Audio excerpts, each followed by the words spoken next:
Liko sebenarnya. Kenapa? Karena jumlah pengurusnya aja itu kalau mungkin di pengajian lain itu, kalau di pengajian klaster itu jadi jumlah jamaah pengajian. Ini pengurusnya ada berapa ya? Paling 20-an, 30 memang itu adalah semua TR, TA, TK. Ada 20-30 kan? Itu kalau di klaster-klaster kecil tuh biasanya emang kajian bulanan ibu-ibu klasternya 20 itu udah banyak. 20, 30. Jadi Masya Allah tabarakallah ya. Saya buka A'udzubillahiminasyaitonirrajim. Bismillahirrahmanirrahim. Assalamualaikum warahmatullahi wabarakatuh. Waalaikumsalam. Innal hamdalillah nahmaduhu wa nasta'inuhu wa nastaghfiruh wa na'udzu billahi min shururi anfusina wa min sayyiati a'malina may yahdihillahu fala mudilla lahu wa may yudlilhu fala hadiyalah. Asyhadu an la ilaha illallah wa asyhadu anna Muhammadan 'abduhu wa rasuluhu la nabiyya ba'dah. Rabbi shrah li sadri wa yassir li amri wahlul 'uqdatam min lisani yafqahu qawli. Allahumma 'allimna ma yanfa'una wanfa'na bima 'allamtana. Allahumma hadina wa dibina wa ja'alna sababan wa sabilan liman ihtada. Rabbi zidni ilma warzuqni fahma. Amin amin ya rabbal alamin. Alhamdulillah, puji syukur kehadirat Allah Subhanahu wa taala. Allah masih berikan hati kita, jiwa kita, raga kita kekuatan.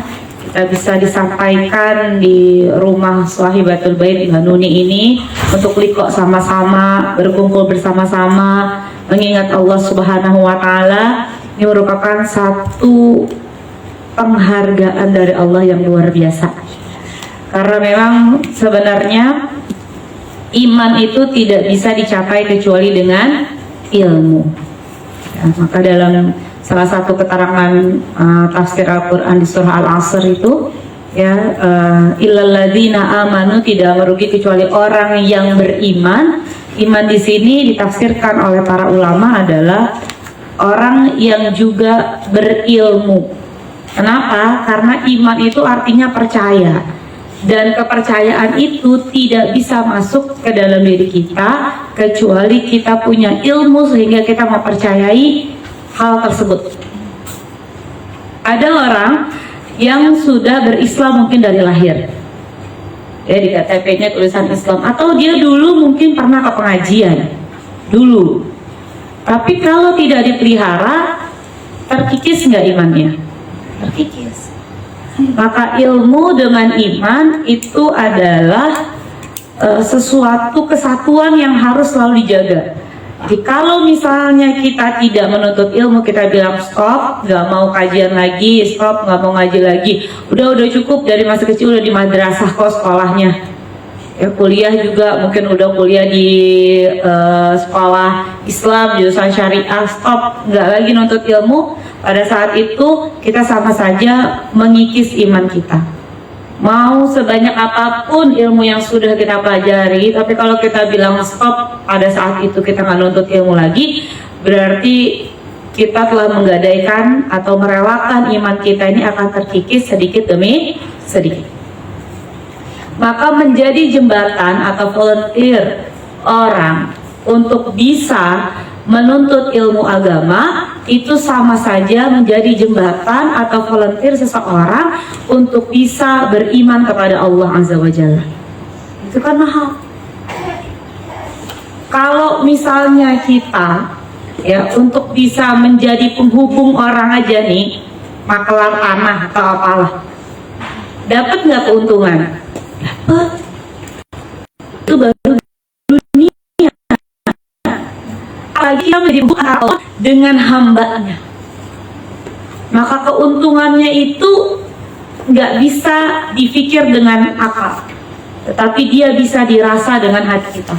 Entah itu keberkahan, ketenangan, entah itu kemudahan dan lain sebagainya. Ditolak bala, nggak tahu, kita ini nggak tahu. Catatan, sebenarnya catatan kita ini harusnya hari ini kita kena apa, nggak tahu. Tapi karena mungkin ada sesuatu yang bagi Allah itu besar, kita ini bekerja untuk Allah besar, apalagi menjadi perantara antara Allah dengan hambanya.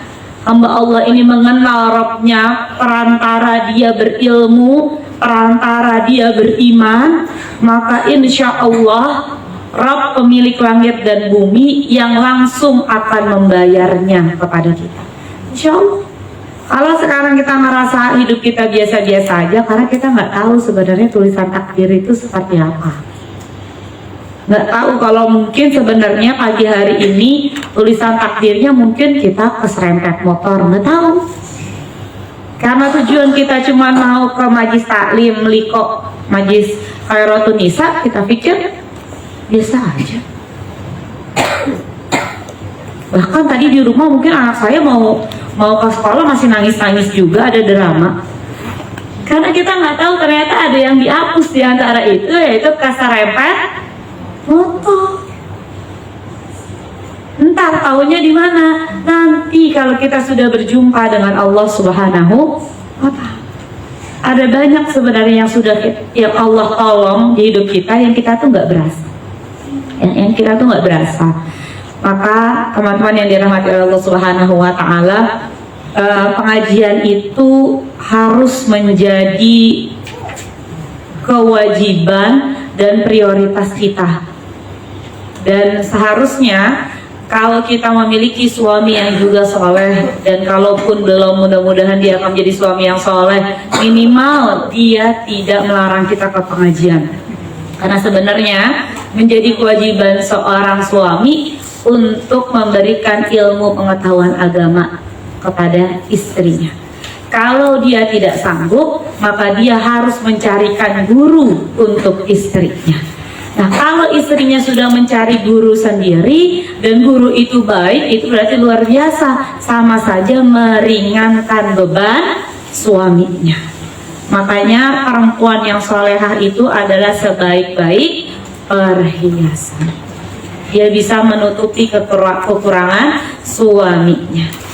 Kembali kita ke kitab Riyadhus Shalihin. Sampai hadis nomor berapa ibu-ibu?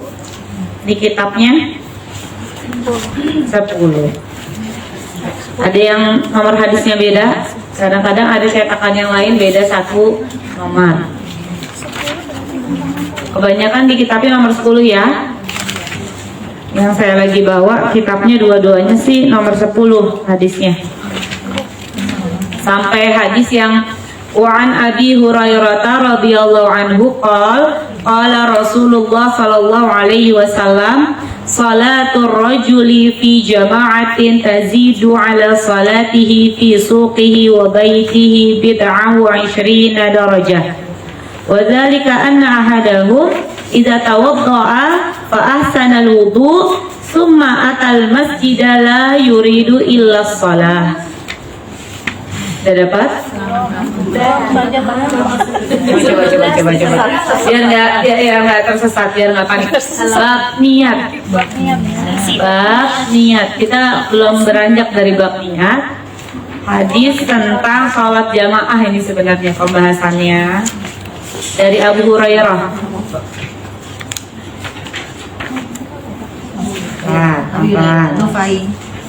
Wa'an Abi Hurairah. Panjang lumayan sedikit.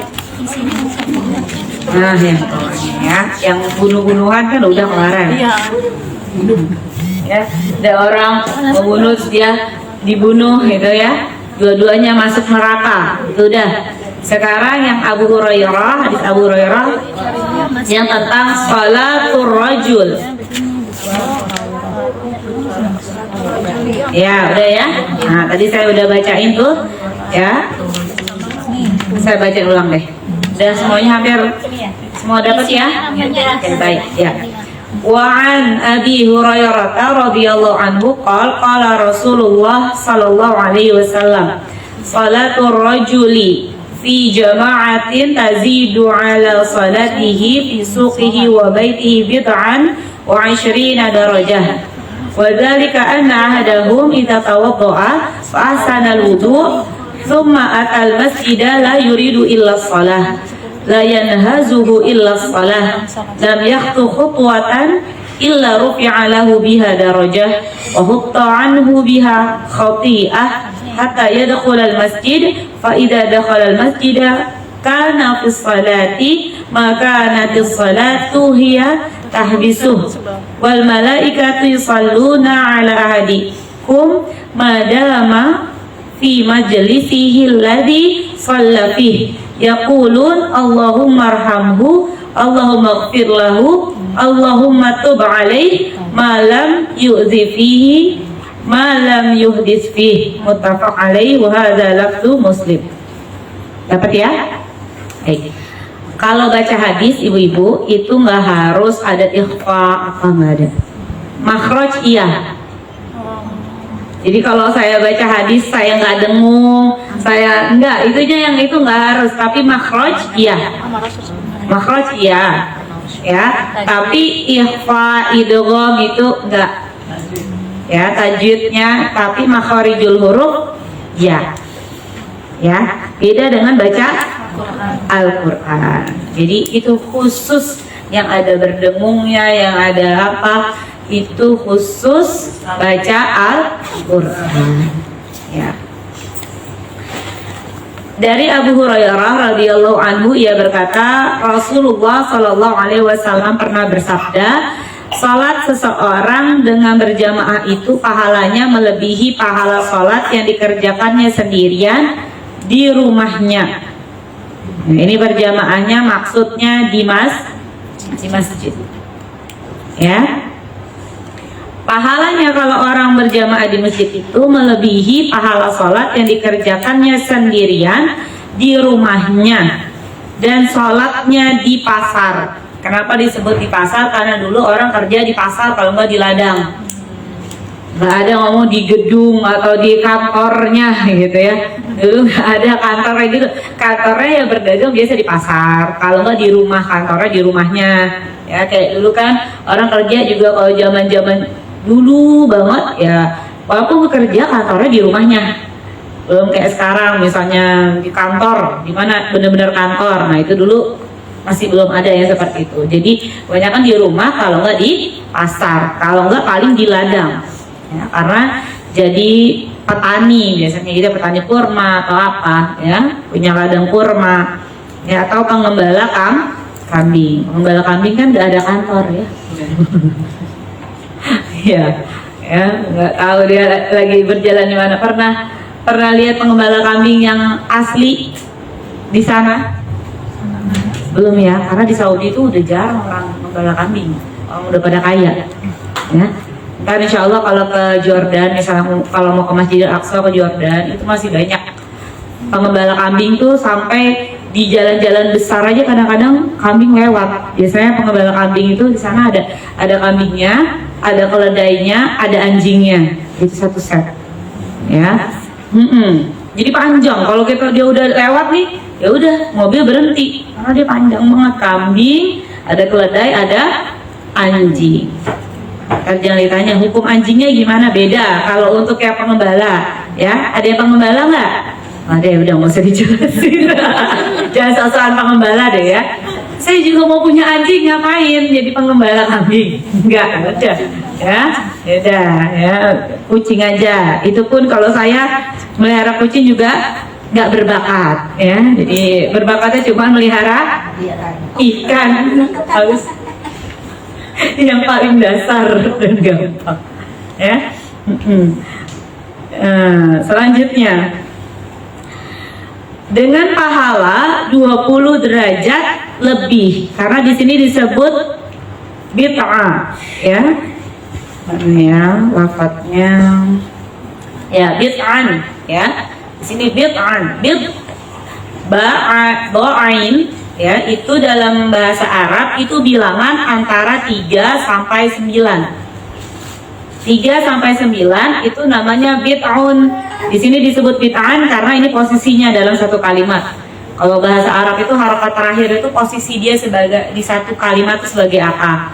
Dia bisa menunjukkan subjek, predikat, ataukah dia objek, ataukah dia keterangan ya. Nah, kalau dia netral itu bid'un. Bid'un itu artinya bilangan 3 sampai 9. Lalu disebutkan wa aishrin, aishrun ya, atau di sini disebut aishrun dengan aishrin sama aja. Itu artinya 20. Maka pahala sholat jamaah di masjid itu tidak sama dengan pahala kita sholat sendirian di rumah kita atau di pasar. Berapa kelebihan derajatnya? Itu 23 sampai 29. Walaupun di hadis itu Rasulullah SAW mengatakan, ada hadis yang mengatakan 23, ada yang mengatakan 25, ada yang mengatakan 27. Maka kan kalau orang-orang atau bapak-bapak biasanya paling hafal 27 derajat. Untuk bapak-bapak ya, biasanya yang rajin ke masjid itu bapak-bapak. Kalau dalam mazhab Syafi'i, salat berjamaah di masjid hukumnya fardu kifayah. Walaupun dalam mazhab yang lain fardu ain. Fardu ain. Bukan berarti kalau mazhab yang mengatakan fardu ain berarti setiap laki-laki wajib salat ke masjid. Halo.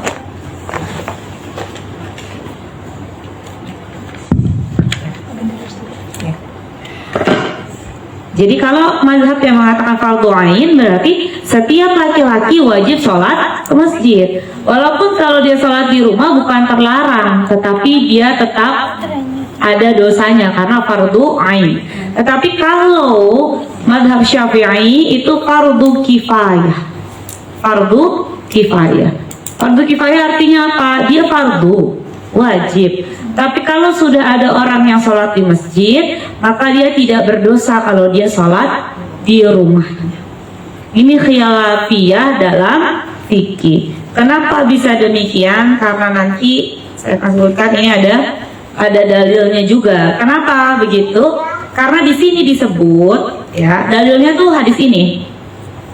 Karena di hadis ini disebutkan lebih baik daripada sholat yang dikerjakannya sendirian di rumahnya, berarti atau di pasarnya. Berarti Rasulullah SAW tidak menafikan ada sholat sendirian di rumah atau di pasar.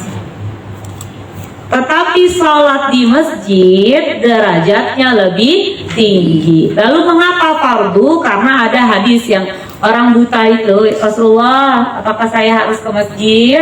Masih dengar azan? Kata Rasulullah, masih. Kalau gitu ke masjid, walau harus merangkak.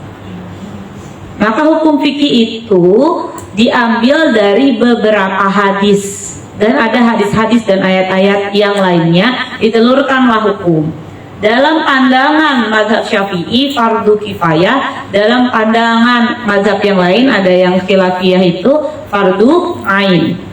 Ya, semuanya mengatakan fardu. Kalau fardu ain artinya setiap laki-laki muslim harus, kalau enggak dosa. Kalau fardu kifayah, selama sudah ada yang ke masjid maka dia tidak berdosa. Tetapi kalau masjidnya kosong, nggak ada yang sholat berjamaah, semuanya dosa. Semuanya dosa. Maka ada khilafiyah lagi nanti, mana yang lebih kuat, mana yang lebih besar pahalanya, amalan yang menjadi fardu ain atau amalan yang menjadi fardu kifayah.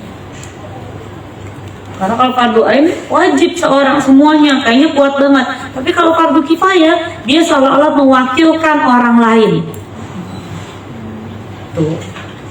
Harusnya kan dia juga banyak pahalanya. Nah, itu khilafiyah. Biarlah Allah yang menjawabnya ketika sudah sampai nanti kita berjumpa dengan Allah Subhanahu wa taala. Karena itu khilafiyah fikih dan ibu-ibu pengajian gak nyampe kita ilmunya sampai sana. Ya. Udah gitu jamaah lagi Mbak Nuri, apa hubungannya sama saya ya? Ya, ibu-ibu itu kan kalau mau dan aman boleh sholat di masjid. Mau sholat di rumah juga tidak mengapa. Bahkan ada ulama yang mengatakan sholat di rumah lebih afdol daripada sholat di masjid. Walaupun kalau dia mau sholat di masjid tidak boleh dilarang sama suaminya selama itu aman. Tuh.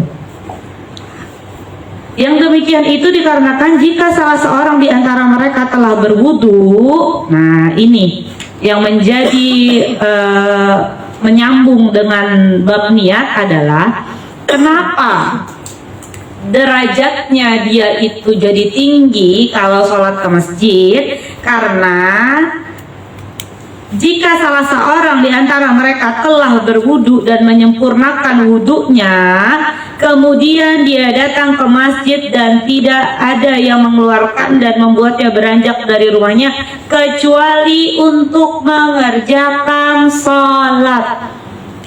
Niatnya apa? Sholat.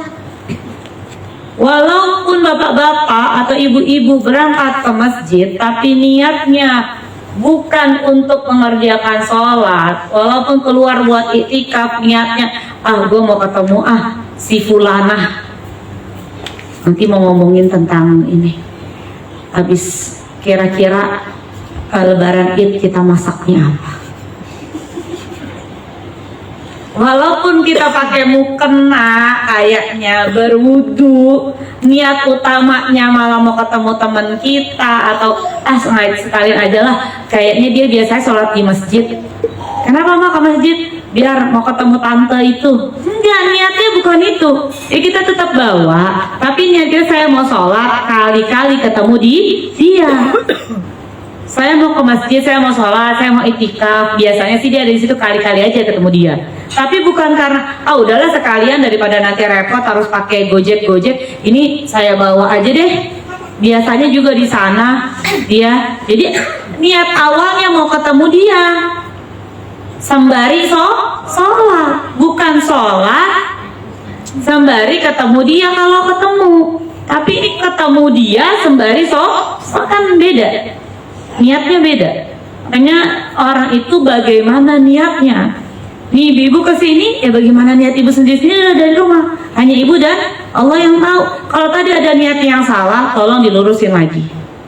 Ibu-ibu jadi volunteer Majelis Khairatun Nisa, hanya ibu dan Allah yang tahu niatnya. Kalau nggak enakan sama temennya, terpaksa dan sebagainya, dilurusin niatnya karena pahalanya harusnya sudah besar. Karena kalau kita nggak melurusin niatnya, nanti salah catatannya di hadapan Allah Azza wa Jalla. Ini orang sholat jamaah jadi mulia karena nggak ada yang membuat tujuan dia keluar dari rumah kecuali untuk sholat jamaah. Niatnya benar-benar untuk sholat jamaah. Dan tidak ada tujuan lain selain sholat berjamaah. Nggak ada tujuan lain selain sholat jamaah. Kalau nanti di masjid dia ketemu bapak fulan yang bisa menolong, perantara pertolongan masalah dia dan lain sebagainya, itu masalah lain.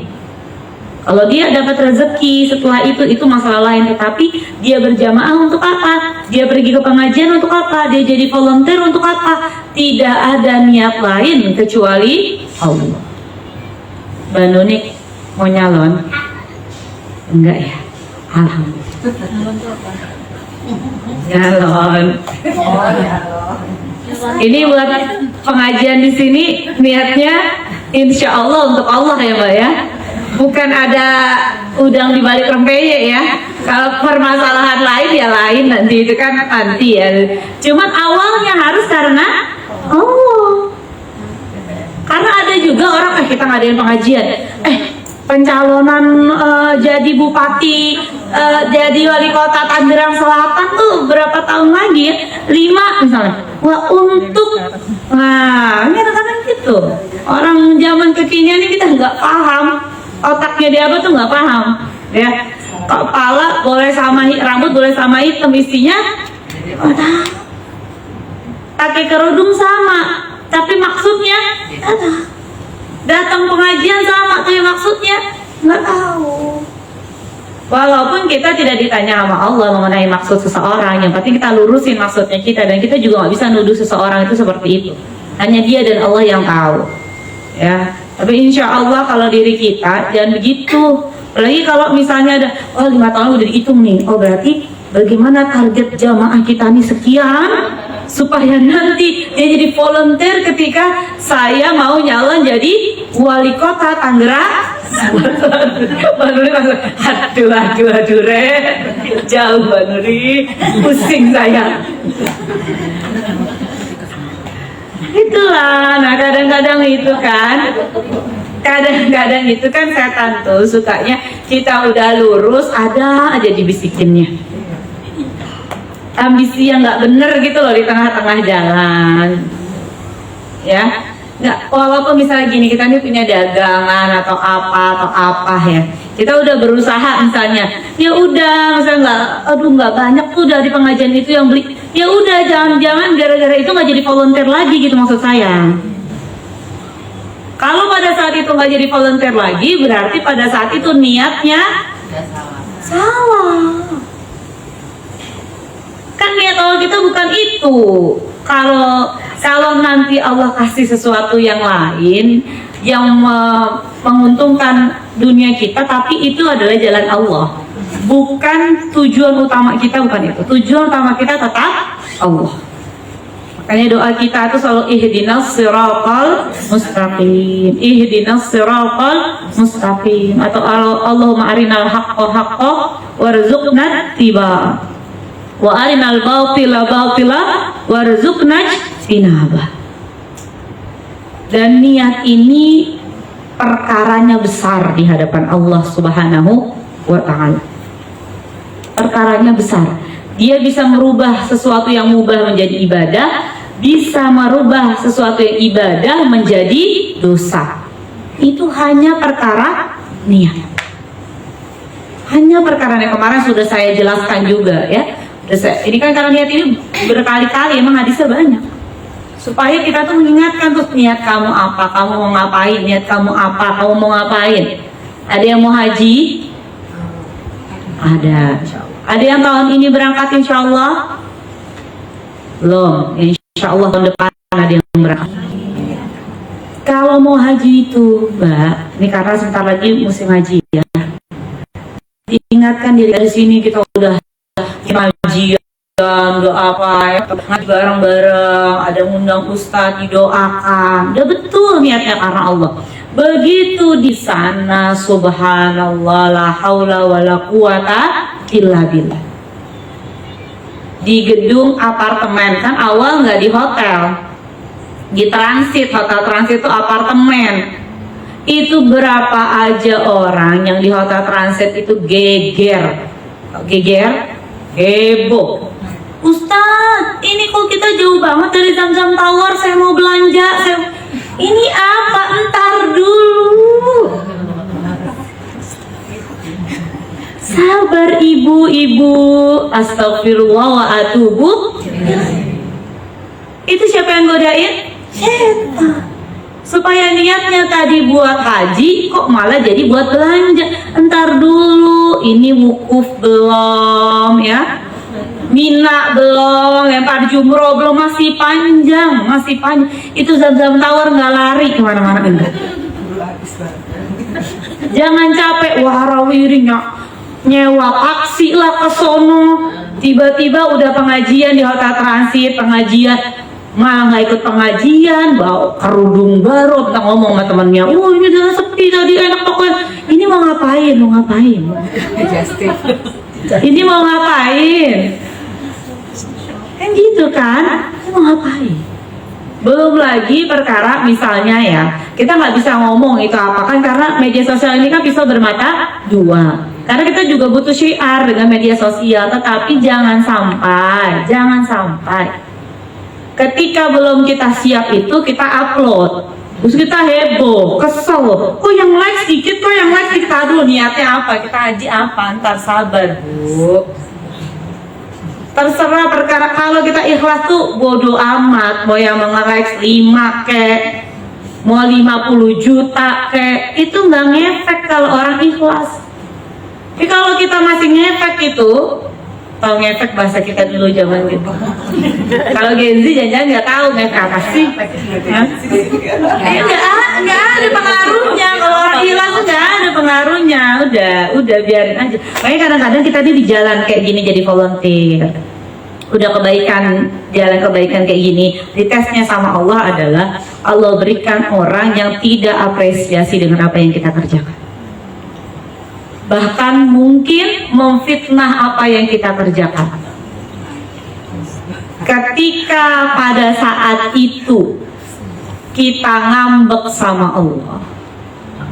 Terus kita bilang, ya Allah udahlah, capek-capek aku nggak dapat apa-apa, ya udah duit udah habis buat ngurusin pengajian, ini udah anak udah capek-capek nyiapin terus cepet-cepet setiapnya deg-degan apa masih juga difitnah, nggak usah lah jadi pengurus pengajian lagi, jadi pengurus klub malam lagi aja.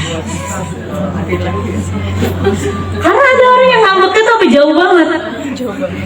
Kalau terpelanting jauh banget begitu, berarti ikhlasnya jauh. Kalau orang sedih, kena sedikit mentalnya kena, ya Allah kok begitu, itu wajar. Tapi nggak ada dia bilang aku nggak mau lagi berjuang di jalan Allah, nggak ada. Ya, paling banter nih Bu, tahu paling banter ya? Dia mungkin ya udah deh, mungkin para pengajian ini kayaknya salah paham terus sama saya, ya udah nggak apa-apa. Mungkin ada pengajian lain yang bisa menerima saya jadi volunteernya. Itu paling banter, tapi dia tetap di jalan pengajian, di jalan Allah. Kalau dia mentalnya jauh, ngambeknya nggak mau baca Quran lagi, nggak mau pakai kerudung lagi, nah itu kenapa itu? Kalau dia tetap jadi pengurus pengajian, mungkin memang kadang-kadang di dunia ini tuh ada orang yang nggak sejalan aja.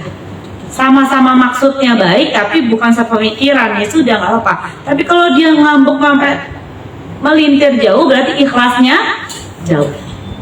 Kalau orang tuh cuma sedih, kenapa ya Allah perjuangan begini, netes air mata, sahabat juga pernah kayak gitu. Para nabi juga pernah begitu. Kenapa pengikutku udah bertahun-tahun sekian aja ya Allah, itu pernah dikeluhkan oleh para nabi. Walaupun nggak semua nabi, tapi ada nabi yang mengeluhkan itu kepada Allah, ada. Tapi bukan berarti berubah jadi pengurus pengajian, jadi pengurus klub malam. Tengah-tengah deh, ya udah jadi pengurus klub olahraga. Terus nggak pernah ke pengajian. Jadi gitu, saya juga orangnya suka olahraga, bukan berarti nggak olahraga, tapi maksudnya adalah pengurus klub olahraga nggak mau ke pengajian lagi karena yang lebih nyaman di klub olahraga daripada di klub pengajian. Nah ini berarti ikhlasnya jauh. Niatnya bukan karena Allah, niatnya supaya mendapatkan validasi manusia, bukan mendapatkan keridhaan Allah. Karena yang kita cari itu bukannya orang itu memuji kita sebagai pengurus pengajian. Yang kita cari itu husnul khatimah. Ketika meninggal, pahala ini bisa kita bawa untuk membeli surga, bukan membeli pujian manusia. Justru pujian manusia itu yang kadang-kadang mengikis pahala kita. Jadi kalau misalnya kita udah jadi volunteer 10 tahun, 15 tahun, atau 3 tahun, atau baru berapa bulan, kok kayaknya orang gak ada yang gubris gue jadi pengurus pengajian, gak ada yang nanyain, gak ada yang apa. Itu perlindungan Allah. Kalau kita bertahan dengan itu perlindungan Allah. Karena takutnya kalau kita dipuji orang, kita ria, sombong, sum'ah, takabur. Jadi kalau kita ini emang gak dipuji orang karena kita berbuat baik, ya nggak apa-apa. Mungkin itu cara Allah supaya kita itu ikhlas betul-betul niat kita karena Allah, tidak ternodai dengan ucapan-ucapan manusia. Kalau pengurus pengajian masih bisa ngumpat Bu. Yang bahaya itu kan seperti saya ini untuk meluruskan niat. Itu bahaya sekali. Sampai kadang-kadang ya Allah jangan sampai pahala saya habis karena nama saya ditulis di mana gitu. Tapi kalau nggak ditulis juga bingung. Liko pengajian, siapa yang ngisi? Titik. Aneh. Gak berani orang datang. Kok bahaya sekali ini, ustazahnya dari mana? Ustazahnya rahasia, ustaznya rahasia. Bahaya, makanya orang bilang ustaz pahalanya besar, saya udah diem, jangan ngomong kayak begitu mulu. Takutnya pahalanya malah berantakan. Udah biarkan Allah yang tahu itu berapa pahalanya. Karena kadang-kadang hal-hal yang demikian itu yang membuat pahala kita hancur lebur di hadapan Allah Azza wa Jalla. Maka niatnya harus dijaga. Sama juga ini orang udah ke masjid, ke rumah Allah. Kalau niatnya berjamaah, tidak ada yang membuat dia alasan keluar dari rumah kecuali berjamaah, maka Allah kali lipatkan pahalanya menjadi 23 sampai 29. Ini yang luar biasa nih ya. Ada di antara kehebatan kalau niat kita di jalan Allah itu ya. Di sini ditulis kalau kita ke masjid dan berjamaah karena Allah, ketika kita ya, maka tidaklah dia melangkahkan kakinya satu langkah, melainkan akan ditinggikan derajatnya. Maka orang kalau ikhlas ke masjid karena Allah, bukan mencari dukungan masyarakat, itu sekali melangkah derajatnya Allah tinggikan dan dihapuskan kesalahannya. Ibu datang ke masjid biasanya oleh ibu untuk pengajian, luruskan niat karena Allah. Mudah-mudahan hadis ini juga untuk kita faidahnya, kan kalau Allah mau bisa ya, berjalan ke masjid, berjalan ke tempatnya rumah Sahibatul Bait ini ya, sekali kita ngelangkah ditinggikan derajatnya, dihapus kesalahannya. Ya nggak pakai kaki lagi, pakai mobil, ya udah, mudah-mudahan kalau rodanya sekali berputar ya, sekali berputar naik derajatnya, dihapus kesalahannya. Orang jangan suzon dong sama Allah, husnuzon ya, husnuzon. Nggak berjalan, jadi nggak boleh naik mobil, kita semuanya jalan kaki. Saya dari BF ini jalan kaki, apa sih ini gempor saya ya, karena hadisnya jalan, jadi kita jalan. Ya Allah, jangan gitu-gitu amat lah ya. Nanti semuanya berhaji dengan berjalan kaki sampai sana yang ada sakit semua, berenang ya di samudra. Ya, jangan menyiksa kita, ntar nggak ada yang mau jadi orang Islam. Ya, insya Allah roda mobil sama dengan gerakan kaki, roda sepeda motor sama dengan gerakan kaki. Mau sepeda motor atau mobil orang lain maupun mobil kita sendiri sama, insya Allah ya. Oke. Hingga dia masuk ke masjid, sesudah masuk masjid dia senantiasa dianggap berada dalam keadaan sholat selama sholat itu yang menahan dirinya. Masya Allah. Kan kadang-kadang kita nyampe masjid, imam belum datang nih ya. Selama kita berada di masjid, atau suami kita berada di masjid, atau anak kita yang laki-laki berada di masjid, atau yang perempuan berada di masjid, menunggu iqamah, menunggu sholat, maka selama niatnya tetap karena Allah, nih yang menjadi ikatannya lagi adalah dia tetap, maksudnya adalah untuk menahan dirinya di masjid itu karena untuk sholat. Kalau dia tetap yang menahan dirinya di masjid itu untuk sholat, maka dia dinilai sholat walaupun nggak sholat.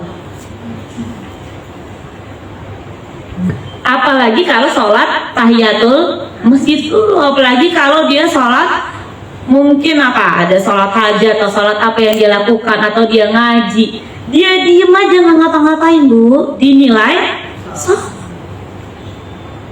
asalkan niatnya tetap dijaga, niat untuk sholat. Maka kalau kita yang sering itu ke Masjidil Haram, Masjid Nabawi, berangkat duluan sebelum azan atau sebelum iqomah tuh udah pasti ya.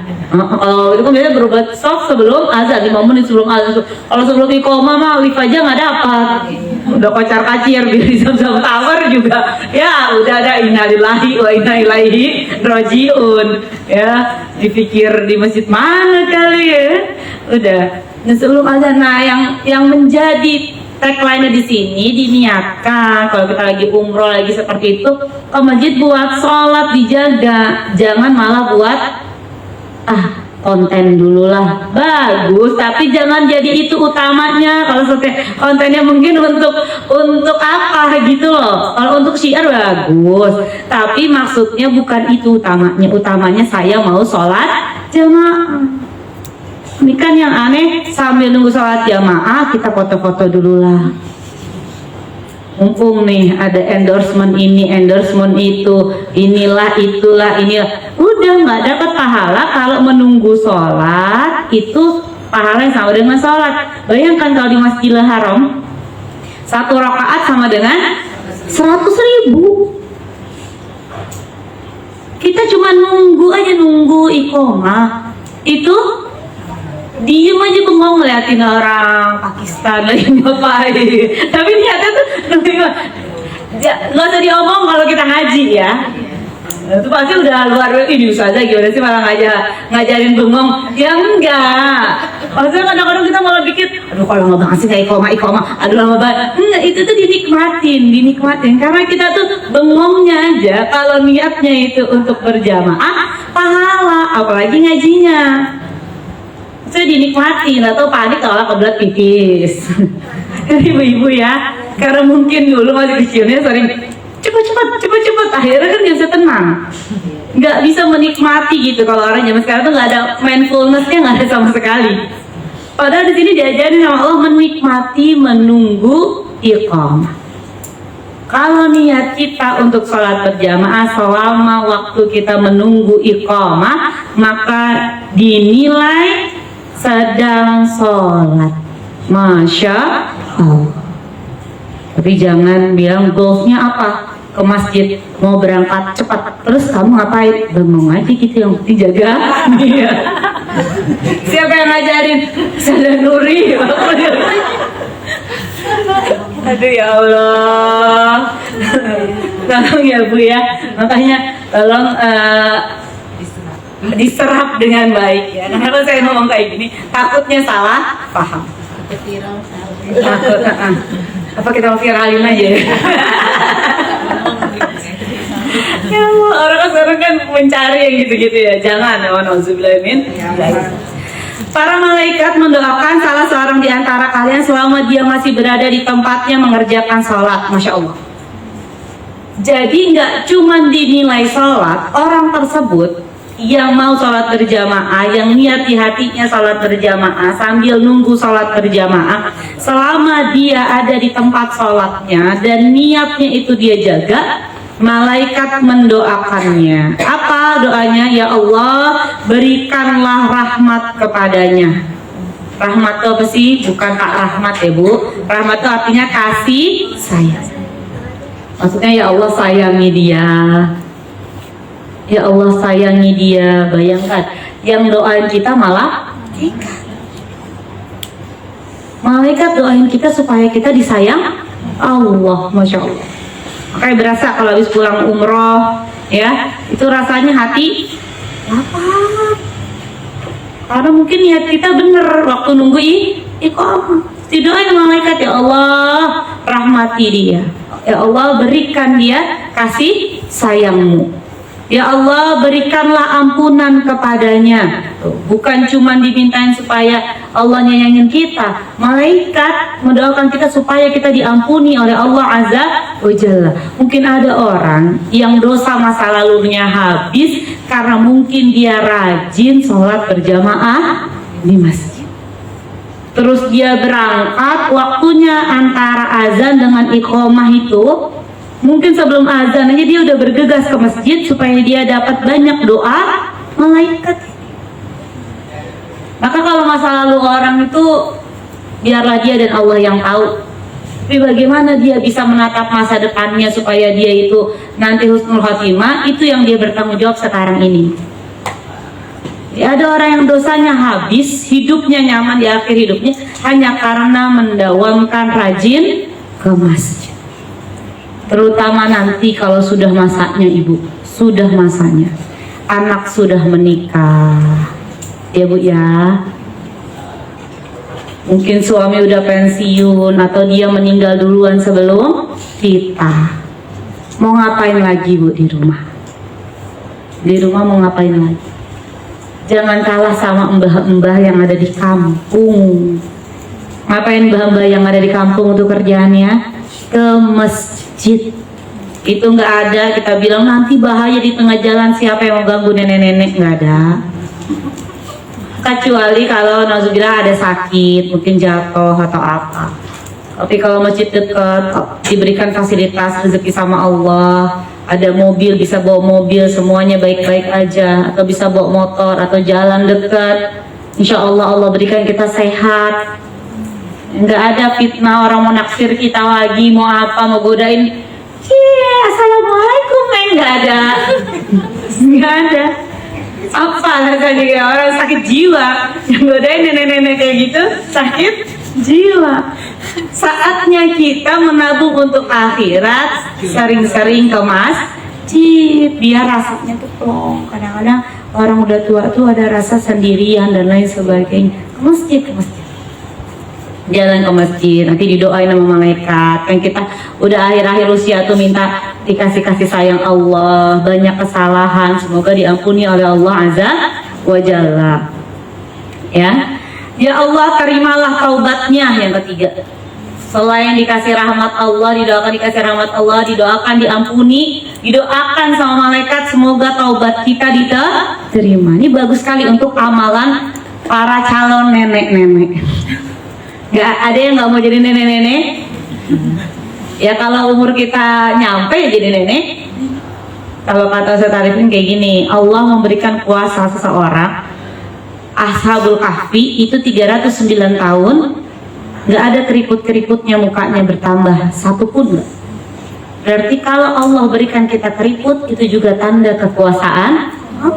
Maka kalau ngaca tambah keriputnya, ya Allah luar biasa, tanda kuasamu begitu nyata. Kuasa Allah, jangan sedih ya. Dan di antara tanda-tanda kekuasaan Allah merubah kita yang tadinya kencang semua menjadi gelambir. Supaya apa? Supaya kalau jalan nggak ada yang godain lagi. Supaya kita menjadi ras terkuat di bumi. Ibu kalau pergi kemanapun, ada seorang ibu yang usianya udah senior, pasti dia penguasa tempat itu. Bapak-bapak juga minggir. Tapi kan kebanyakan kita tidak mau menjadi penguasa muka bumi. Nanti kalau kita menolak itu dengan sesuatu yang diharamkan oleh Allah, bukan dihalalkan ya.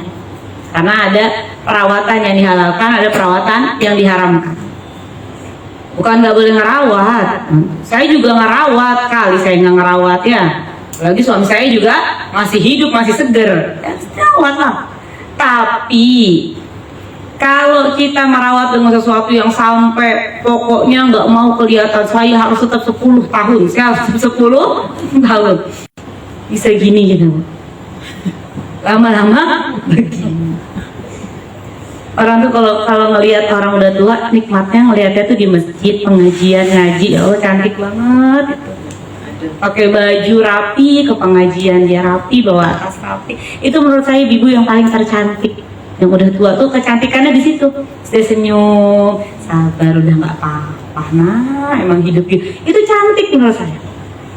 Terserah ibu ya pilihannya ya. Emang kadang-kadang kalau berobat itu sakit gitu. Dengan apa yang hawa nafsu kita lah. Ya. Habiskan seluruh uang kita, pergi ke tempat yang paling oke, rubah semuanya. Pakai baju sependek-pendek kita mau, rambut disasak setinggi-tingginya, pakai lipstik warna merah, pakai kutek warna merah. Kalau ada orang itu nyebut umur saya 70 tahun, kita astagfirullahaladzim. Kenapa dia begitu ya Allah? Mudah-mudahan dia dapat hidayah. Cuman kadang-kadang ada orang gara-gara medsos kita mau jadi begitu gitu. Padahal kalau kenyataannya kita tuh kalau Khairatun Nisa lagi ada pengajian, ada orang yang udah tua yang apa senyum dia ngaji, itu rasanya Allah tenang banget, orang ini husnul khatim. Tapi hawa nafsu kita setan itu mau kita jadi ya bukan begitu, malah jadi kegonoh. Padahal kalau kita ngeliat orang gitu, astagfirullahaladzim, ya Allah kasihan sekali, mudah-mudahan dia dapat. Udah nggak cantik lagi Bu, kalau umur 5 tahun lucu, dikepang warna-warni lucu ya, lucu banget adek, pakai rok tutu lucu, pakai pita lucu, kalau udah mbak 70 tahun pakai rok tutu, pakai pita. Ini bukan untuk orang lain, untuk diri kita sendiri. Jadi kalau dia ngomong kayak gini eling gitu, besok aja kalau kayak gitu Nuri nggak lucu, Nuri nggak lucu. udah nggak saatnya lagi. Itu namanya MKKB, masa kecil kurang. Maka niat kita ini harus karena Allah ke masjid. Tadi ya, ke masjid. Kalau sudah nini nggak tahu mau ngapain, kesepian di rumah, ke masjid, ada rumah Allah. Kita pengen kita didoakan malaikat supaya Allah merahmati kita. Kita pengen didoakan malaikat supaya Allah mengampuni kita. Kita pingin didoakan malaikat supaya Allah menerima taubat kita. Yakni selama orang itu tidak menyakiti atau mengganggu orang lain di dalamnya. Ada syaratnya lagi. Niatnya lurus. Ketika di masjid nggak ganggu orang lain. Jangan gibah, jangan nyolong sendal, jangan pakai mukena orang, jangan. Ya. Jangan lagi mau buka puasa bersama ngerebut takjil orang, jangan. Kalau dia nyakitin orang, berhenti malaikat doainnya. Dan selama dia tidak berhadas, selama dia belum batal wudhu. Supaya malaikat doain kita lagi, kalau batal wudhu gimana? Ambil lagi wudhunya. Duduk lagi, didoakan lagi sama malaikat. Begitu ibu-ibu. Bicara nggak apa-apa bicara, tapi bicaranya tidak boleh tadi celaan atau apa. Bicara yang penting boleh. Tiba-tiba misalnya ada ulat bulu atau apa, ada ulat bulu, jangan diam aja. Ya. Ngobrol kayak misalnya di ruang berharap gitu. Kayak mana? Iya. Terus berita. Kalau bisa dihindari seperlunya. Kenapa? Karena tadi takut nih menyakiti orang lain atau mengganggu orang lain. Kita bicara itu ngajak ngomong, orang mau nggak kita ajak bicara? Jangan dia mau tadarus. Nah, ketika tadi masuk yang tidak menyakiti atau mengganggu orang lain di dalamnya, nah kalau dia merasa orang itu merasa terganggu atau tersakiti, disitulah berhenti doa malaikatnya. Makanya kenapa kita tidak boleh banyak bicara, supaya jangan sampai nanti orang lain tersakiti atau terganggu sama keberadaan kita di situ. Bu ya, kadang-kadang orang kan diem itu bukan berarti iya. Banyak juga diem itu udah enak sebenarnya sama orang yang ngomong. Gimana lagi ya? Duh, kok nggak berhenti ya? Astagfirullahaladzim. Apalagi orang Indonesia yang mau nyelak gak enak. Apalagi kalau kita sudah menjadi ras terkuat di atas muka. Nah, nggak ada yang berani nyetopin kita ngomong. Tinggal kita aja sama Allah, tahu diri, malu sama Allah. Kalau udah di masjid apalagi ngaji, zikir, jangan kebanyakan ngomong. Atau boleh ngomong, mungkin mau jadi ustazah mengisi kajian, ya, atau mau jadi pengurus pengajian, ngurusin kajian supaya berlangsung gitu. Gitu ya Mbak ya. Wallahu a'lam bishawab. Ya, langsung aja lanjut. Kalau ada pertanyaan lagi silakan. Iya. Ini kan di hadis ini kan, jika seorang melakukan asana wudhu, maksudnya wudhu dulu sebelum berangkat. Iya. Kalau wudhunya di masjid, dia dapat keistimewaan derajat yang langkah kaki dapat pahala itu enggak? Nah iya, itu syaratnya dia kalau di sini dia harus berwudu dulu dengan wudu yang terbaik. Makasih ya Mbak ya, sudah di ini emang itu terlewat saya menjelaskan yang itu ya. Jadi dia syaratnya juga dia harus berwudu dari rumah dengan wudu yang terbaik. Asana wudu itu wudu yang paling sempurna.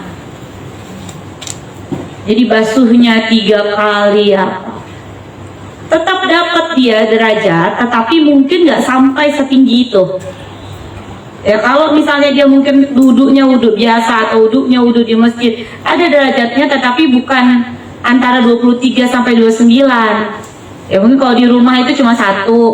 Kalau dia kayak gitu mungkin dapat 10, atau kan ada range-nya kan masih banyak tuh sebelum 23 sampai 29. Apakah dia tetap lebih baik daripada sholat di rumah? Iya, tetap lebih baik. Walaupun dia nggak ahsanal wudu, tapi dia tidak mendapatkan derajat setinggi yang disebutkan di sini. Lalu tidak mendapatkan tadi doa malah malaikat tadi. doa malaikat untuk mengampuni dia, untuk merahmati dia, untuk menerima taubatnya dia. Kalau mau dapat ini semuanya, dia sebelum berangkat keluar dari rumahnya, dia berwudu dengan sebaik-baik wudu. Habis itu jaga niat sepanjang dia dari rumah sampai dia mendirikan sholat, itu jaga niat karena Allah. Dia juga tidak menyakiti orang lain, ya.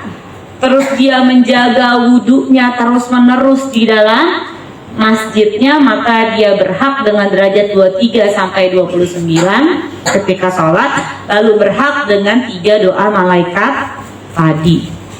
Wallahu a'lam bishawab. Gitu ya Mbak. Ya, kasih udah diingetin.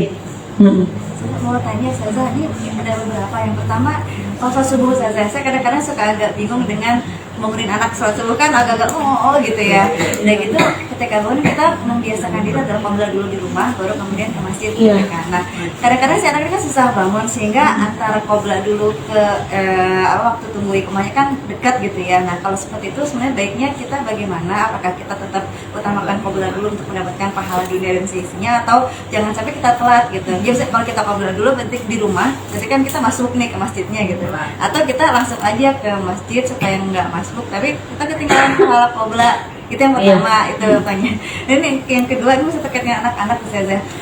Jadi kan ada anak-anak kecil banyak gitu kan di kompleks terdapat di masjid ya, kita selalu mengingatkan agar menjaga ketertiban.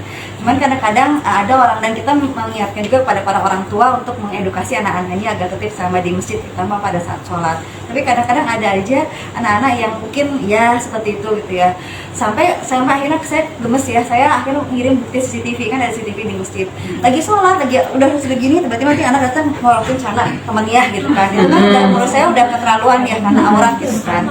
Akhirnya saya bawalah itu untuk ngingetin ke orang tuanya, tapi ternyata orang tuanya marah gitu. Kesekian kita yang diingatkan, karena merasa bahwa namanya juga anak-anak gitu, kayak gini aja dipermasalahkan gitu kan. Sampai kadang bingung sih gimana gitu. Harus bagaimana lagi, bukti udah ada gitu, dan nggak cuma sekali, ada dua CCTV dengan kondisi yang berbeda gitu. Pasti bagaimana itu yang kedua. Yang terakhir Ustazah, maaf, terkait dengan berniaga di masjid Ustazah, mohon informasi bagaimana sih batasan berniaga di masjid yang diperbolehkan?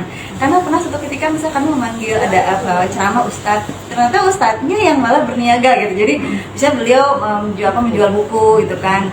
Apakah itu boleh? Atau misalnya ada juga yang berniaga untuk ini ada obat gitu kan, obat yang ini gitu. Atau mungkin ibu-ibu yang ini jual kerudung gitu. Sejauh mana sih itu diizinkan berniaga di dalam masjid? Iya. Maaf banyak. Wah, Masya Allah ya. Ini pertanyaan luar biasa lagi ya. Masya Allah. Yang pertama, saya lupa. Tadi yang pertama apa? Qobliyah. Ya. Jadi gini, Mas. Jadi kalau Mbak Qobliyah dulu berarti masbuk. Anak-anak suka sama gitu kan. Ya. Kalau misal Qobliyah dulu, Mbak jadi masbuk. Kalau misalnya nggak Qobliyah, nggak telat sholat jamaah, ya. Jadi gini kan, nggak setiap hari itu anak susah bangun. Kita lihat aja, ya, karena memang sholat wajib itu nilainya pasti lebih besar daripada sholat sunnah. Pasti lebih besar dari sholat sunnah. Dan Rasulullah SAW ketika beliau sudah berdawam qobliyah subuh, pernah beliau tidak mendapat qobliyah subuh karena kesiangan, dan beliau mengerjakannya itu setelahnya. Ya, walaupun kan tidak boleh kalau di dalam Islam itu ketika kita mengerjakan sholat ketika saat matahari terbit. Nanti dikaji lagi tentang bagaimana Rasulullah SAW mengerjakan qobliyah itu dikodok, seolah-olah dikodok sama Rasul, memang dikodok gitu setelah mengerjakan sholat subuh. Walaupun kalau kita kerjakan di masjid pasti orang geger, apalagi orang Indonesia. Ya.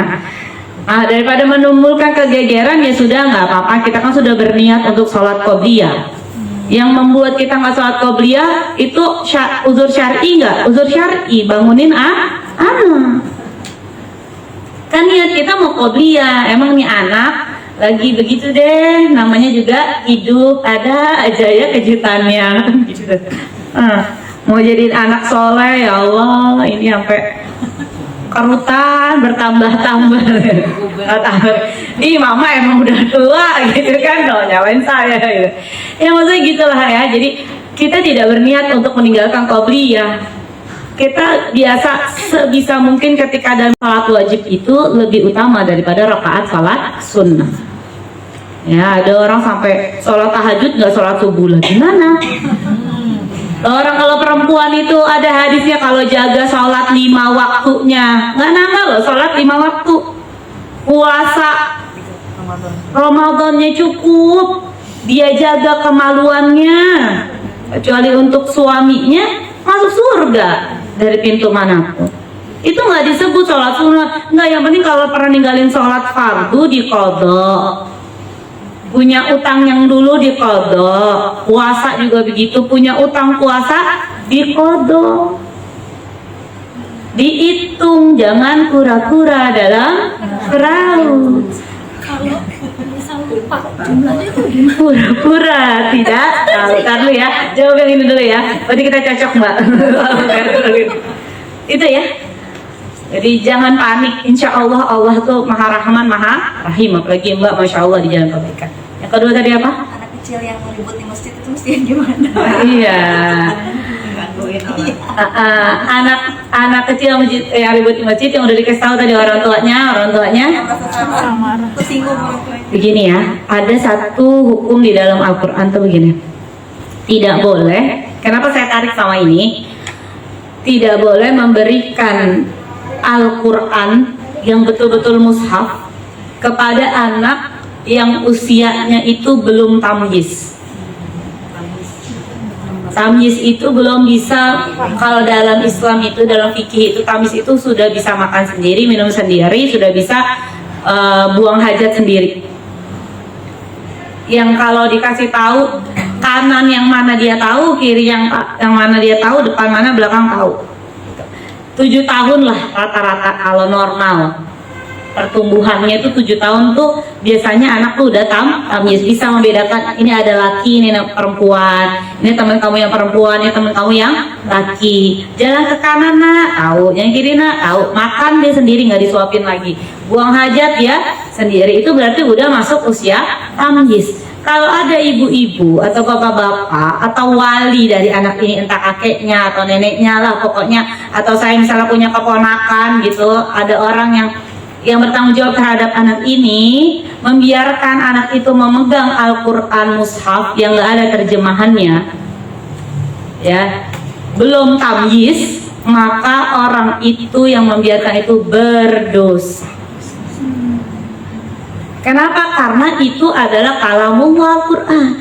Anak yang belum tamyiz itu dia nggak ngerti mbak Al-Quran itu harus diapain. Kalau Al-Quran ini jatuh, kalau Al-Quran ini keinjek, kalau Al-Quran itu kebuang-buang, atau ditaruh di tempat sampah, kan dia nggak paham. Sama yang tadi ke masjid. Kan itu kayaknya bagus anak kecil bawa Al-Quran yang nggak ada terjemahannya, yang benar-benar isinya Al-Quran itu kan mushaf, ya. Sama kayak tadi, ke masjid, dibawa ke masjid itu anak, suruh sholat, yang bertanggung jawab siapa? Orang tuanya. Kalau anak ibu-ibu ganggu anak orang lain, yang dosa siapa? Orang tuanya. Yang dosa orang tuanya. Maka ada beberapa masjid itu yang ruangan sholat buat anak-anak diakomodir dipisah. Namanya juga dia belum balik, belum tamyiz. Tuh anak-anak yang masih rusuh-rusuh apa, daripada nanti itu nggak mau ke masjid juga, dipisah dia kayak di tempat ruang kelas TPA gitu. Ada gurunya, nanti ada pengawasnya, ada ustadz-ustazahnya emang yang di situ sholat berjamaah mendampingi anak-anak itu. Dan dengan resiko orang tuanya udah tahu kalau anak itu kejedot, anak itu apa. Nanti kalau anak yang sudah usianya udah tamyiz, udah tertib, boleh baru ke ruangan utama sholat. Tapi kalau tadi terjadi seperti itu, apalagi orang tuanya nggak terima, ya emang susah sih ya. Makanya kita itu bukan hanya masalah udah tambah tua, tapi kita ini harus dewasa gitu. Tanggung jawab.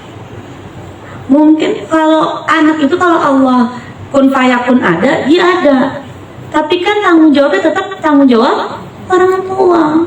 Anda menjadi orang tua itu bukan hanya karena ada anak aja, tapi Anda juga harus tumbuh dewasa. Itu dosa. Jadi bapaknya, ibunya terkena dosa. Dan kalau ada orang lain melaporkan, kalau orang lain susah, saya nggak bisa ngomongin juga sama jamaah itu. Kita ingetin aja diri kita sendiri.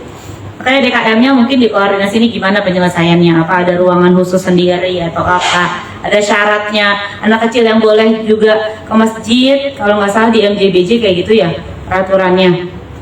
Saya pernah dengar gitu, hanya anak yang sudah bisa sholat.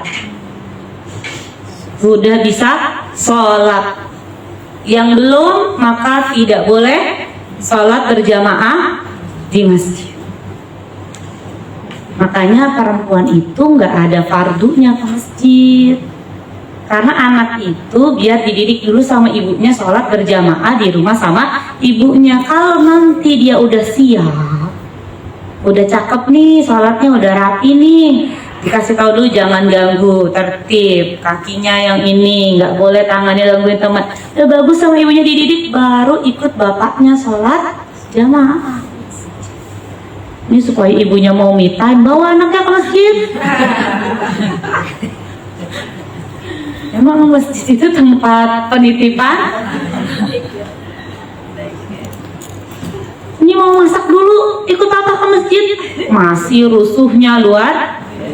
Begitu pempesnya belum diganti, nanti dia bocor. Najis kemana?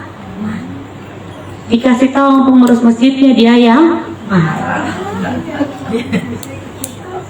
Tapi Masya Allah emang pahala kita tuh ya, kata Rasulullah SAW, pahala kita itu bersama-sama berada di masyarakat, kena begitu bumbu-bumbu gesekan, itu lebih besar daripada kamu ke gunung sendirian menyembah Allah di sana.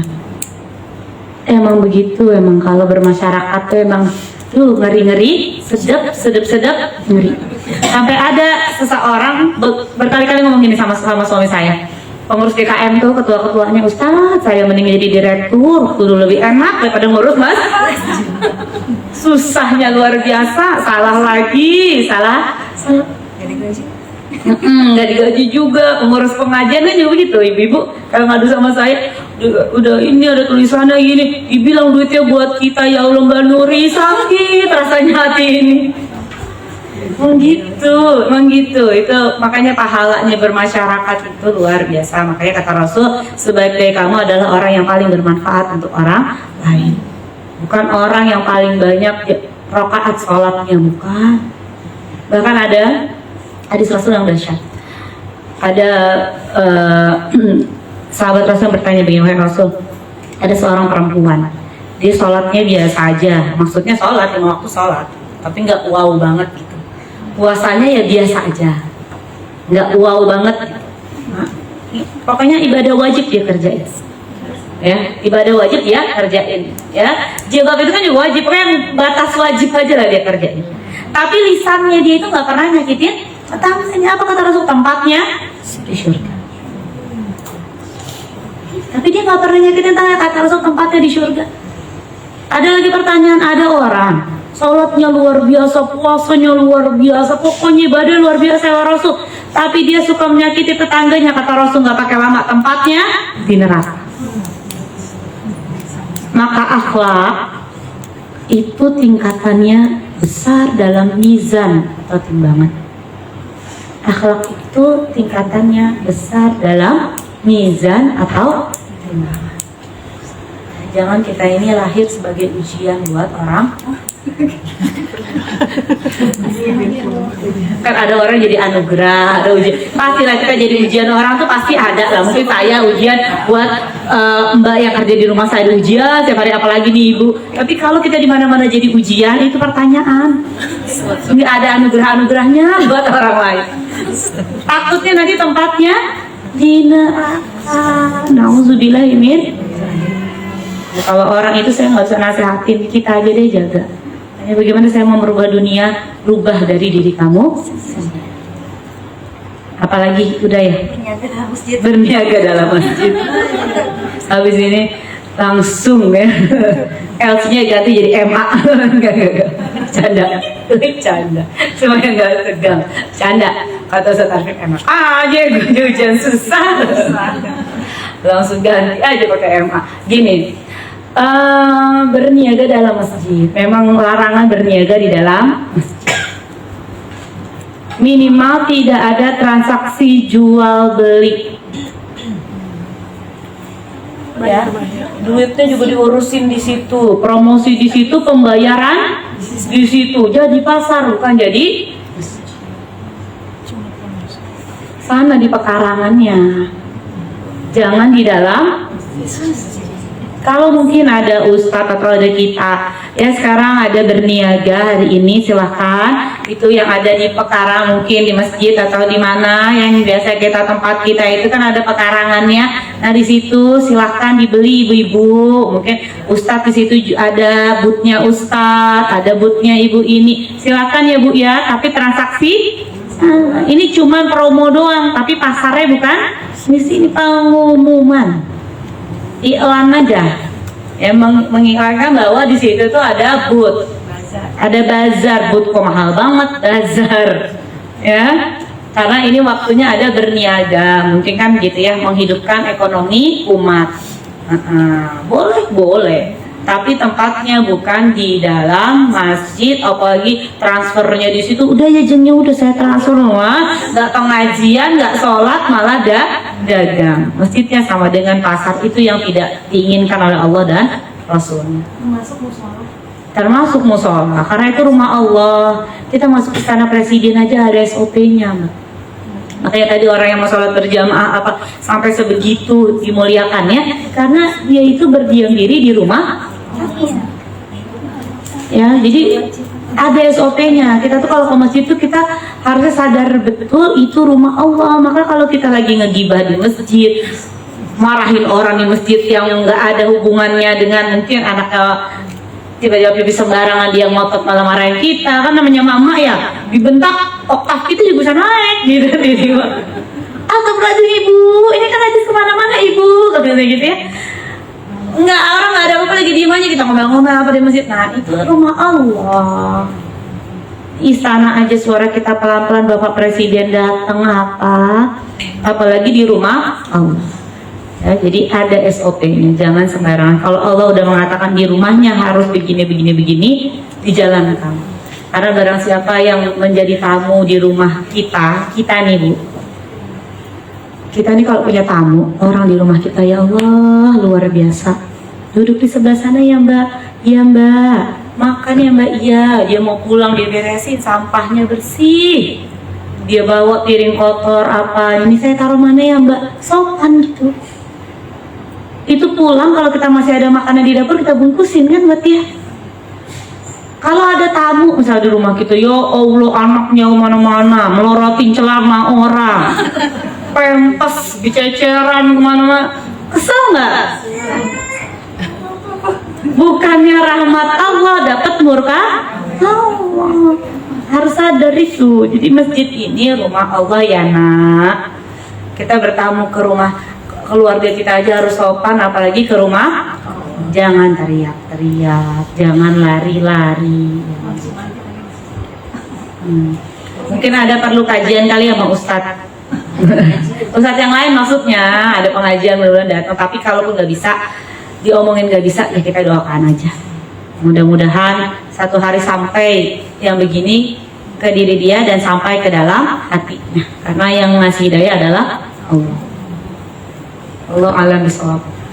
Tadi apa? Satu lagi deh terakhir. Ini terakhir. Tadi Riana ada yang apa? Kalau lupa utang Rokaat sama kode kode Oh, puasa bulan puasa.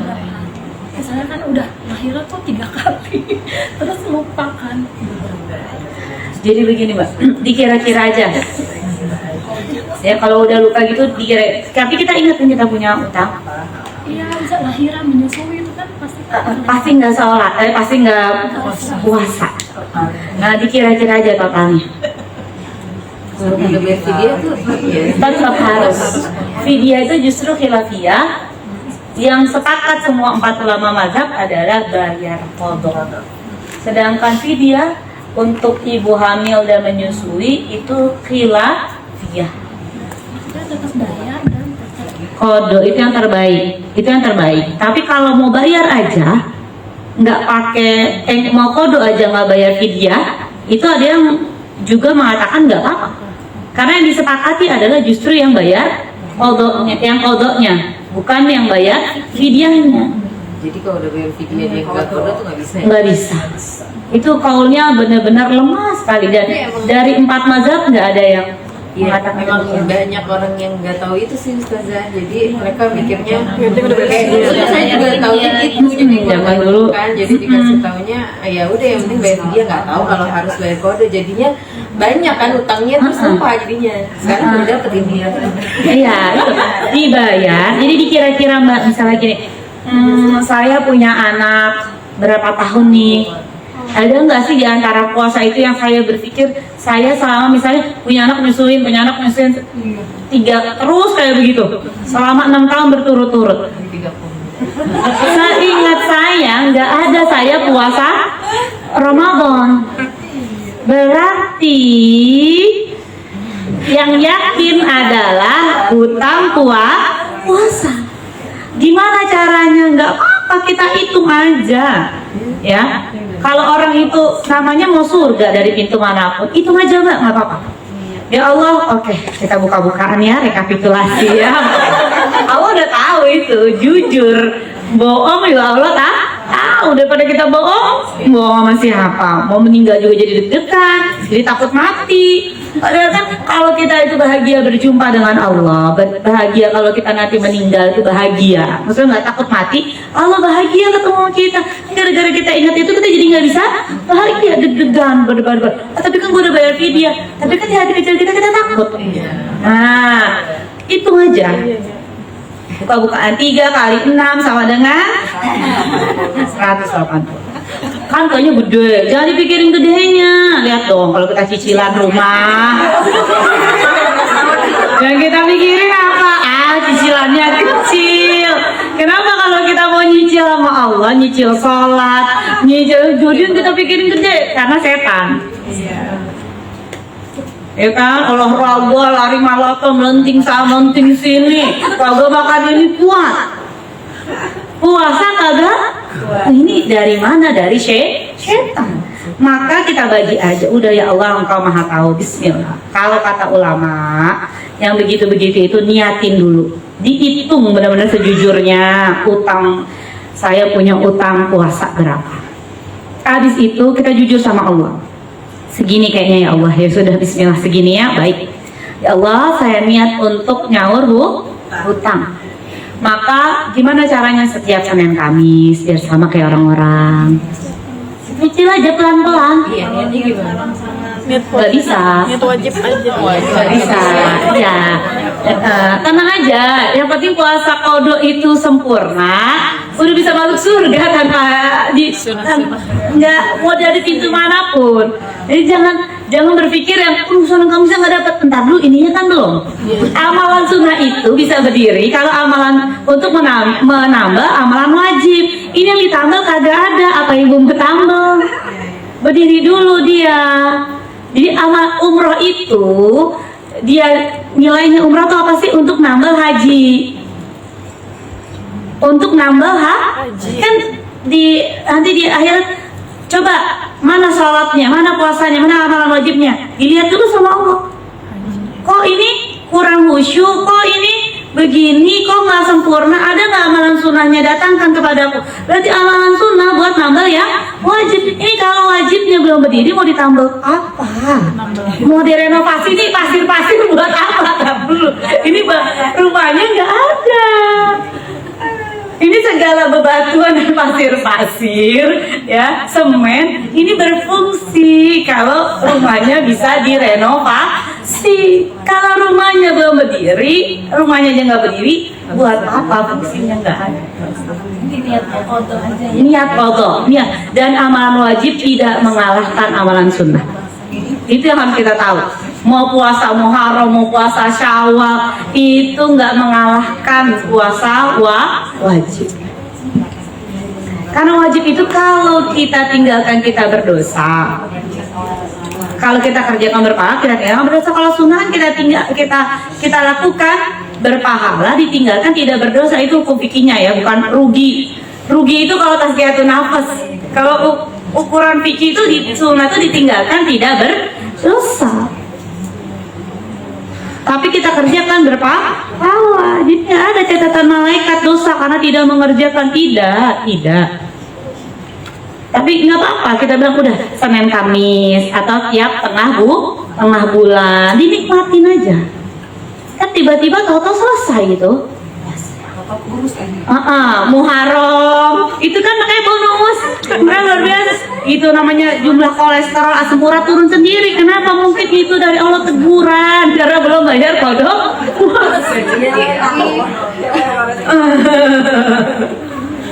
Gitu loh Mbak ya. Ya udah semangat lah ya. Ketika orang Muharram nyatin kodok dulu. Ketika orang puasa Muharram nyatin kodok dulu. Orang puasa Syawal nyatin kodok dulu. Yang udah banyak itu loh. Ditambah lagi habis punya anak masih lagi puasa yang Ramadan yang 6 hari lah kita haid apa. Tolong ya, kita nggak direkapitulasi. Makanya perempuan itu kalau laki-laki bilang gini. Kadang-kadang saya tuh dengar ustadz bilang, mudah banget tuh jadi perempuan. Sholat yang penting 5 waktu, kerjakan, puasa. Kalau kita yang perempuan gak mudah ustadz. Orang ini kodoknya banyak. Justru itu makanya hadiahnya bukan piring cantik. Surga, bukannya masuk surga, mau pintu mana kata Allah masuk. Nah kalau kita masuk makanya tulis gede-gede mau dapat surga enggak, udah. Karena goals kita hanya surga. Yang goals kita surga bukan buat makan sama mau kita di atas muka bumi ini. Kalau nggak dapat surga buat apa kita makan enak-enak kan gitu. Ya, jadi gitu ya, jujur aja sama Allah. Allah udah maha tahu. Dan kata ulama nih, kalau ada orang sudah berusaha mengqadha puasa atau mengqadha sholatnya, dia udah niat, dia udah mujahadah berusaha, tiba-tiba dia meninggal belum selesai, maka insya Allah kata para ulama, Allah akan ampuni hutangnya yang tersisa karena dia sudah berusaha membayar hutangnya kepada Allah. Tuh cuma mau lihat usaha kita aja Mbak ya, kesungguhan kita di dalam hidup ini untuk menjadi hamba Allah yang kurang-kurang. Kalau dosa kepada Allah tuh insya Allah Allah maha rahman maha rahim, tapi ada etikat baik kita dulu kepada Allah. Ya. Lalu Mbak boleh ini ya, gantian ya, yang ini belum yang selesai. Saya tuh pernah dengar kajian kalau untuk sholat isya itu sebaiknya diakhirkan. Gimana ya? Kalau diakhirkan kan otomatis pada saat azan kita nggak usah sholat dulu, nanti menjelang tidur kayak gitu baru sholat isya sama sholat witir gitu. Itu gimana ya? Ada 2 pendapat memang untuk waktu utamanya isya. Yang pertama di awal waktu, yang kedua di akhir waktu. Bahkan anaknya Imam Ahmad bin Hambal mengatakan bahwa ayahnya itu selalu mengakhirkan sholat isya. Kalau untuk kita perempuan terserah kita, karena kan kita nggak ada ke masjid itu kan nggak berkaitan gitu dengan kita langsung. Jadi kita mau akhirkan, monggo silakan. Ya, mau mengawalkan nggak? Saya takut nanti tiba-tiba saya ngantuk malah ketiduran di awal kan nggak. Yang salah kalau nggak sholat. Jadi mau akhirin karena dia ada 2 waktu tadi itu, mau di awal boleh, mau di akhirin sekalian juga boleh, dan dua-duanya itu ada waktu utama, masuk ke dalam waktu utama dalam mengerjakan sholat isya. Batas mau. Nah itu kan pertimbangan kita yang lain, tapi kita tidak menafikan itu karena memang ada dalam hadis Rasulullah SAW, dan Imam Ahmad bin Hambal juga mengerjakan yang demikian. Karena kan beda, dia utamanya ada 2. Dan dia udah niat mengakhirkan tuh bukan karena males, karena dia memang mau mengerjakan waktu utamanya diakhirkan. Dia sekalian sholat isya, sekalian sholat witir, sekalian tidur dalam keadaan sudah berwudu. Jadi niatnya beda ya. Allah yang Maha Tahu tadi yang membuat kita berdosa atau kita malah berpahala ketika kita meninggal mungkin di tengah-tengah itu adalah niat kita. Kalau sholat isya ya, kalau sholat yang lain enggak. Sholat yang lain cuman waktu utamanya di awal waktu. Tapi kalau sholat isya waktu utamanya ada dua, di awal dan di akhir waktu. Emang Allah maunya demikian. Wallahu a'lam bishawab. Berarti kalau kayak gitu, kalau untuk perempuan, kalau untuk laki-laki, kalau dia mengambil yang akhir, berarti nggak perlu sholat di masjid dong. Nah makanya itu ya, kalau yang laki-laki kalau dia bisa sholat di masjid dan berjamaah itu lebih baik. Karena apa? Karena tadi dia dapat pahala yang sebanyak ini tadi. Ya, karena memang sekarang nggak ada masjid yang mengakomodasi sholat isya di akhir waktu. Semua udah pada mau bubuk. Apalagi bapak-bapak ada pertandingan bola. Ya gitu ya Mbak ya. Wallahu a'lam bishawab. Ini loh, Ustazah tadi ibu nanyain, dia bilang kalau untuk masuk surga itu buat perempuan itu nggak gampang, untuk sholatnya gampang ya. Tapi yang taat sama suami itu loh ya. Itu loh. Makanya itu Rasulullah tuh tahu banget yang 3 itu tuh emang gampang gitu. Pengen nyari dari pintu yang lain. Nah itu kalau saya sulit untuk menjawabnya itu ya. Karena yang bertanya saya sudah tahu jawabannya. Iya memang begitulah. Karena hadiahnya bukan kipas angin, hadiah umroh aja kita seneng banget nih hadiahnya surga. Makanya perempuan itu sebenarnya, makanya kita harus membuat anak kita itu sebelum menikah itu paham betul apa itu pernikahan. Paham. Jadi bukan sekedar udah usia nikah terus gini. Banyak orang dengan dalih misalnya udah ini tapi dia nggak paham gitu. Entah dengan dalih agama dia nikah atau tapi dia nggak paham gitu. Pokoknya saya daripada menghindarkan zina saya mau nikah, titik. Dia nggak tahu, apalagi kalau perempuan tuh makanya yang menerima lamaran siapa? Yang memiliki hak untuk seleksi calon ini siapa? Orang tua perempuan dengan persetujuan perempuan. Nggak boleh loh dipaksa. Nggak boleh dipaksa. Karena pernah sahabat itu ada 2 orang kan yang datang untuk melamar 1 orang anak gadis itu, yang diterima malah sahabat yang nganterin, bukan? Sahabat yang melamar. Kan sahabatnya nanya sama anaknya yang sahabi, ya kamu mau yang itu enggak? Saya mau yang satunya yang nganterin. Makanya besok bilang sama laki-laki kita, jangan nemenin tuh ditemenin sama kakek-kakek aja lah yang udah. Pemuda gagah juga sampingnya kan saingan berat gitu kan. Udah cukup ini pelajaran dari sahabat ini gitu. Jadi nggak boleh dipaksa. Nggak boleh dipaksa. Anak perempuan dipaksa untuk nikah tanpa persetujuan dia harus secara sadar menerima ini sebagai suami dia, dan dia harus tahu kalau nerima itu berarti kita itu bakal jadi makmum dia, harus taat sama dia. Nih orang cukup apa enggak untuk gue taatin waktu pacaran. Lucu kan? Ini bukan masalah lucu-lucuan, ini masalah kehidupan. Hidungnya mancung, kulitnya putih gemes. Ini bukan masalah gemes-gemesan. Ini masalah dia mau jadi imam kita muntah nggak kalau di perintah sama dia gitu loh. Mau nggak? Nah itu yang harus. Makanya itu kan kesadaran, sadar. Makanya kalau kita bilang mindfulness, tenang, sadar, jangan menggebu-gebu. Begitu nikah, kok gue iu banget sih sama dia. Nah gimana? Anaknya udah 2, udah 3, mau gimana? Rata-rata terkondisikan. Curcol. Baik ya, begitulah. Yang itu kesalahan yang masa lalu kita. Makanya kita kalau udah kayak gitu kita istighfar. Astagfirullah. Cakep banget lagi gue, masya Allah pilihanku. Ya Allah, masya Allah. Astagfirullah. Maafin ya Allah, tapi saya sebagai orang dewasa saya bertanggung jawab terhadap pilihan saya. tetap biasa aja. Ya, selama dia tidak menyekutukan Allah dan Rasul. Selama perintahnya bukan untuk melanggar syariat Allah. Ya, misalnya disuruh lepas kerudung, misalnya disuruh pakai rok mini kemana-mana, misalnya dilarang untuk mengaji. Nah itu yang sudah seperti itu tuh, yang seperti itu berarti melanggar peraturan Allah dan Rasulnya. Nggak bisa kita mentaati yang maksiat. Tapi kalau ngegemesinnya itu minta dilayanin bikin harus masak mulu, ya Allah mas, cetakan topek mutung udah ngulak lagi ngulak. Aku kalau nggak makan nggak mau makan. Aduh, cakep banget loh. Cakep banget. Nggak ada loh mbak. Aku kalau nggak kamu yang nyetrika baju aku nggak mau.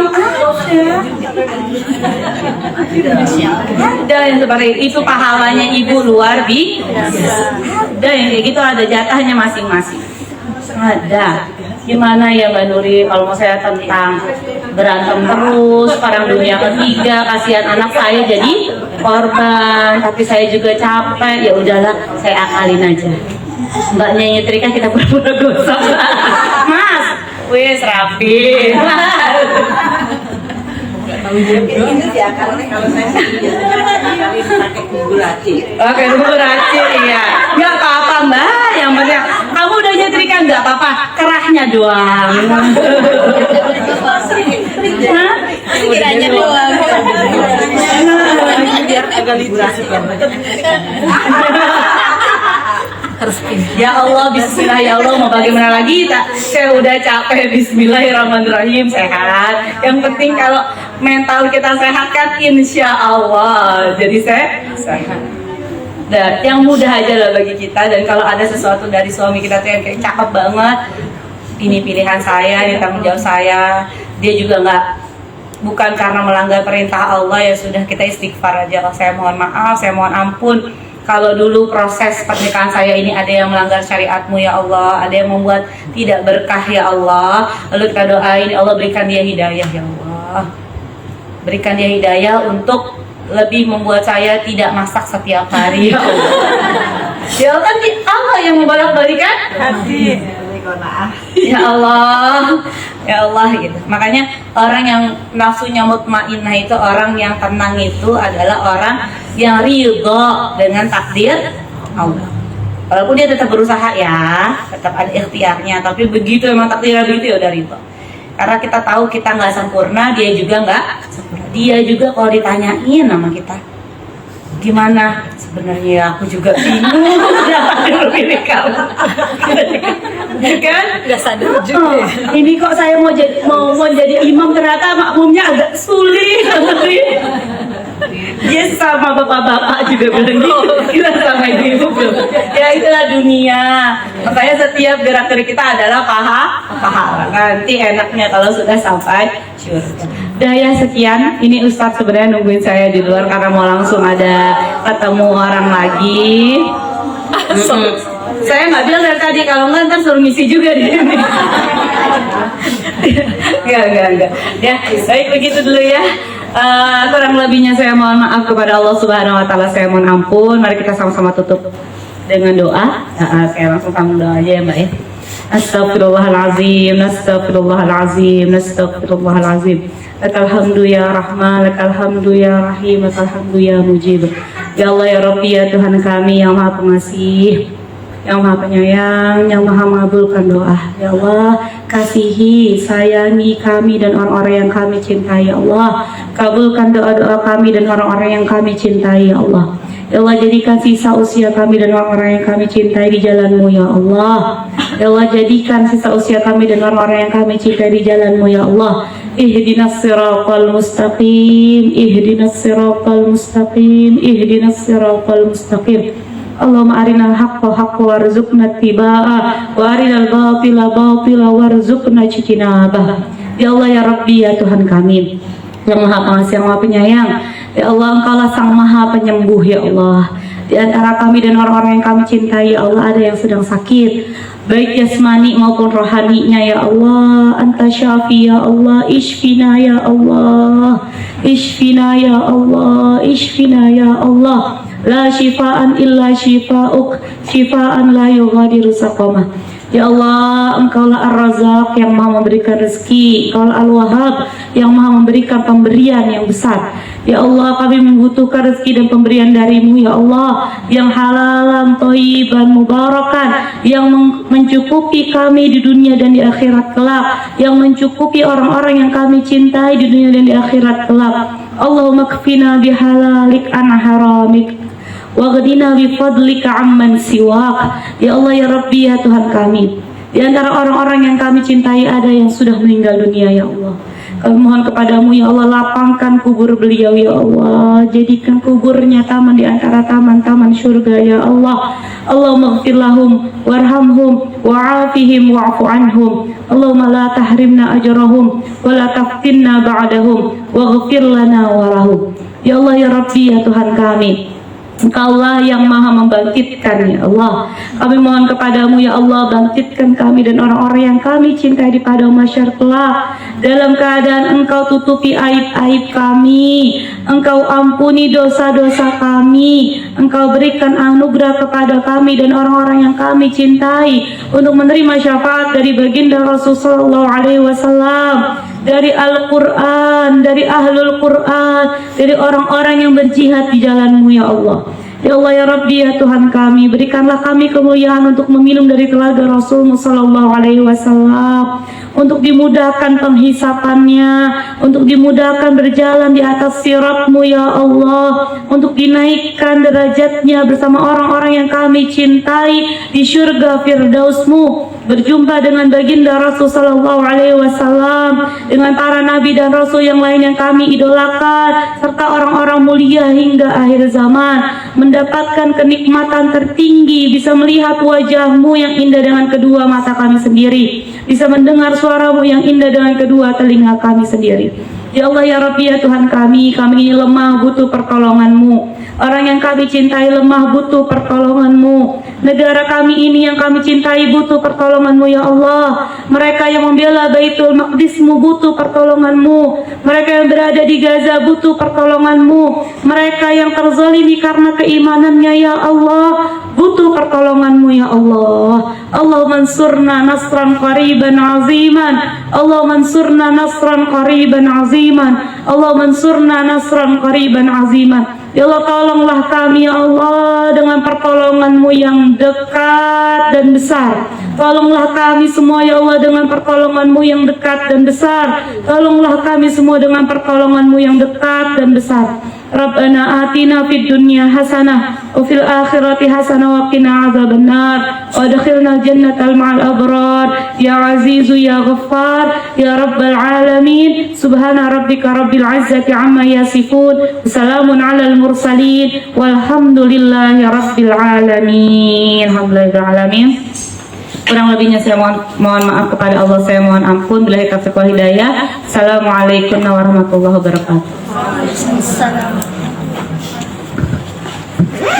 Alhamdulillah.